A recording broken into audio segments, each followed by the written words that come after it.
পাগল এই নগরীতে আমি কবি বেজন্মা, লিখে যাই জারজ কবিতা। নাক সিটকে চলে সুশীল সমাজ, চোখ রাঙিয়ে ওঠে ক্ষমতা। মুখ ফিরিয়ে রাখে জ্ঞান পাপীরা, ধিক্কার দেয় বুদ্ধি বেশ্যা। আমি সত্যের মুখোমুখি দাঁড়িয়ে বলি, তোমাকে খুন করব। কি অধিকার আছে তোমার এভাবে নগ্নতাকে প্রকাশ করার? আমার দায়ে কলম চলে, ঝাঁঝালো শব্দ সইতে না পেরে উজবুকের দল ছি ছি কলরব তোলে।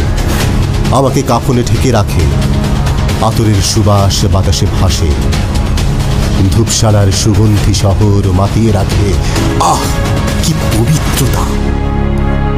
লিকলিকে হাড়ে নোংরা শরীর, ক্ষুধার জ্বালায় পুড়ে যাওয়া বিভৎস পেট, বুটের তলায় পিষে যাওয়া বিবেক, দুর্নীতির কাদায় মাখা শহর নেতার মৌমৌ বাণীতে ঠেকে থাকে।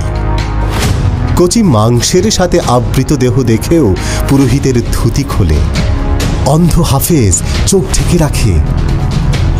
অন্ধকার রাতে উর্বশীরা রাস্তায় নামে, মুখোশ খোলে দেবতারও শয়তান হয়ে ওঠে। দামি চাদরে রক্ত লেগে থাকে, শীর্ণ রাস্তায় জীর্ণ দেহ কুকুরে চাটে। ভিড় ঠেলে অচেনা হাত রস খোঁজে, এত নোংরা রিসাইকেল হবে কোথায়? শহরের শরীরেও কলঙ্কের দাগ লেগে যায়। হাই শহর, তুমিও নষ্ট হলে, বাঁকা চলনে তুমিও ভ্রষ্টা হলে।